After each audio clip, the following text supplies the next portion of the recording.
NT Ramarao గారు గుర్తుకొస్తా ఉన్నాడు.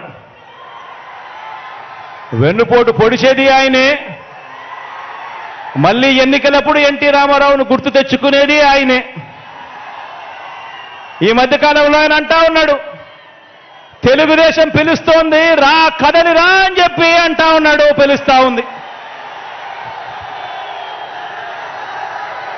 ప్రజల్ని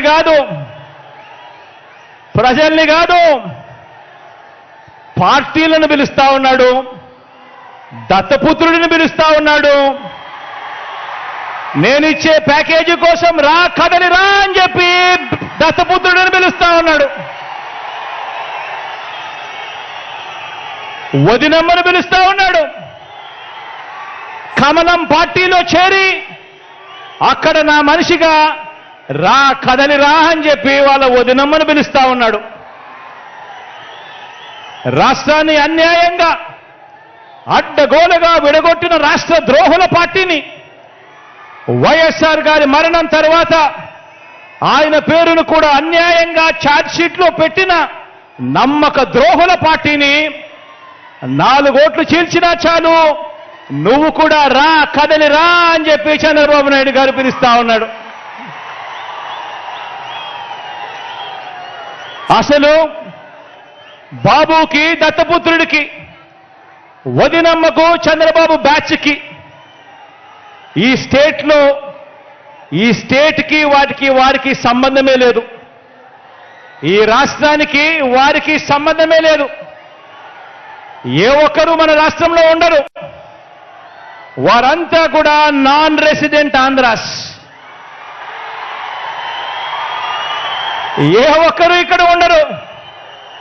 వారందరూ కూడా నాన్ రెసిడెంట్ ఆంధ్రాస్. వారికి ఏనాడైనా ఎప్పుడైనా కూడా ప్రజలు ఎప్పుడు గుర్తుకొస్తారు అని అంటే ఆ ప్రజలతో వారికి పనిబడినప్పుడు మాత్రమే ఈ రాష్ట్రమైనా గుర్తుకొస్తుంది, ఈ రాష్ట్రంలో ఉన్న ప్రజలైనా వాళ్లకు గుర్తుకొస్తారు. కాబట్టే ఆయన కాబట్టే ఈ పెద్ద మనిషి సైకిల్ తొక్కటానికి 2 దాన్ని తోయటానికి మరో 2 పొత్తులో తెచ్చుకొని రా కదలి రా అని చెప్పి పిలుస్తా ఉన్నాడు. ఈ పెద్ద మనిషి చంద్రబాబు నాయుడు గారికి పొత్తే లేకపోతే కనీసం 175కు 175 చోట్ల ఎన్నికల్లో పోటీ చేయించుకునేందుకు కనీసం అభ్యర్థులు కూడా ఈ పెద్ద మనిషి చంద్రబాబు నాయుడు గారికి లేరు.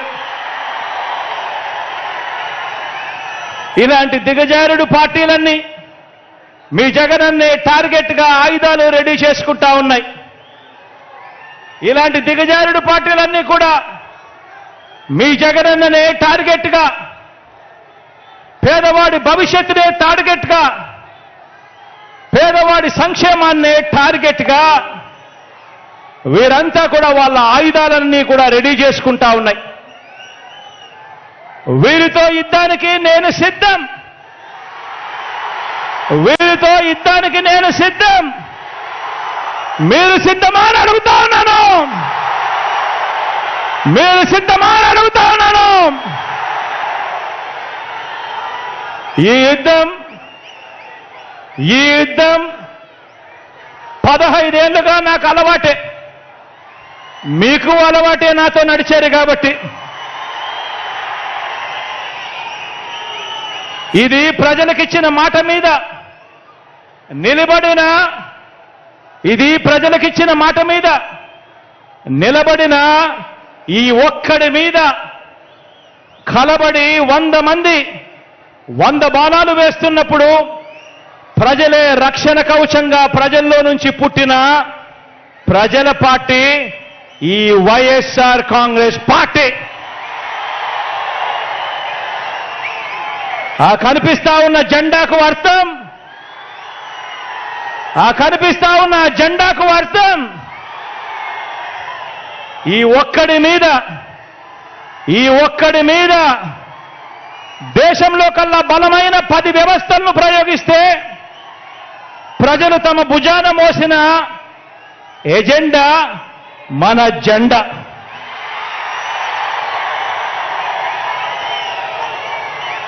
100 బాణాల్ని కౌరవ సైన్యాన్ని ప్రజాక్షేత్రంలో మరోసారి ఎదుర్కొనేందుకు, మరో గొప్ప ప్రజా విజయాన్ని సాధించేందుకు మీరంతా కూడా సిద్ధమేనని అడుగుతా ఉన్నాను.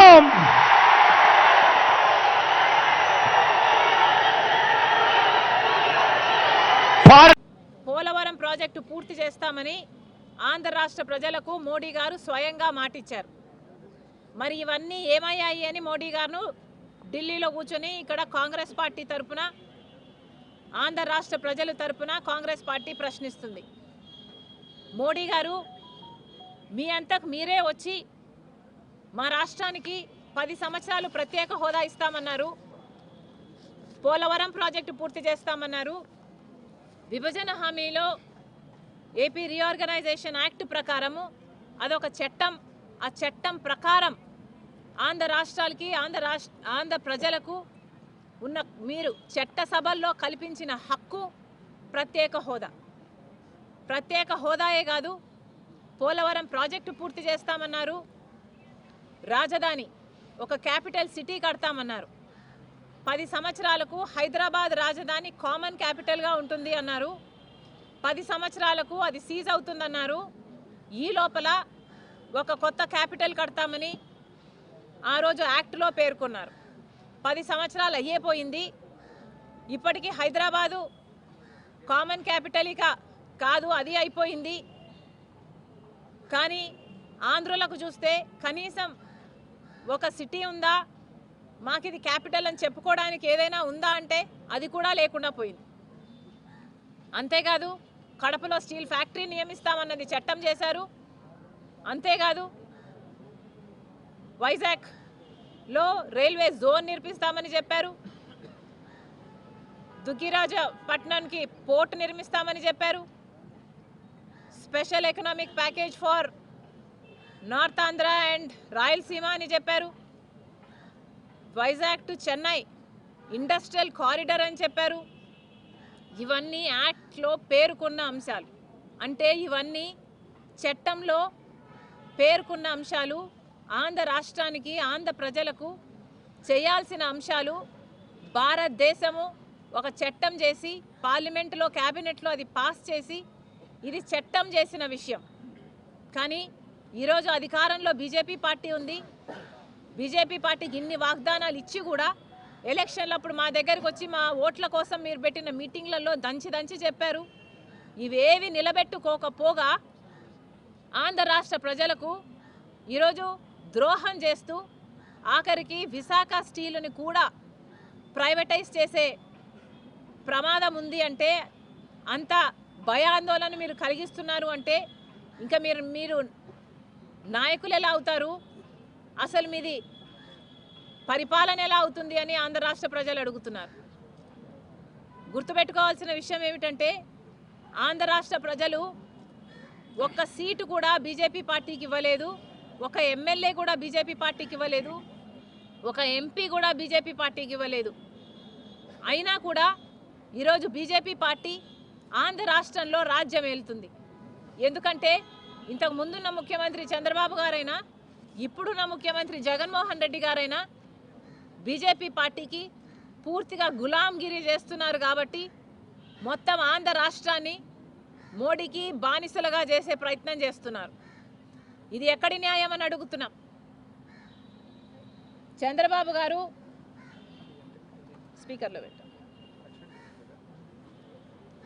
చంద్రబాబు గారు స్వయంగా చెప్పిన మాట, how do I play this? మనకు స్పెషల్ స్టేటస్ ఇవ్వాలి. 5 సంవత్సరాలు ఇచ్చారు. నేను నరేంద్ర మోడీ గారిని కోరుతున్నా, 15 సంవత్సరాలు ఇవ్వండి.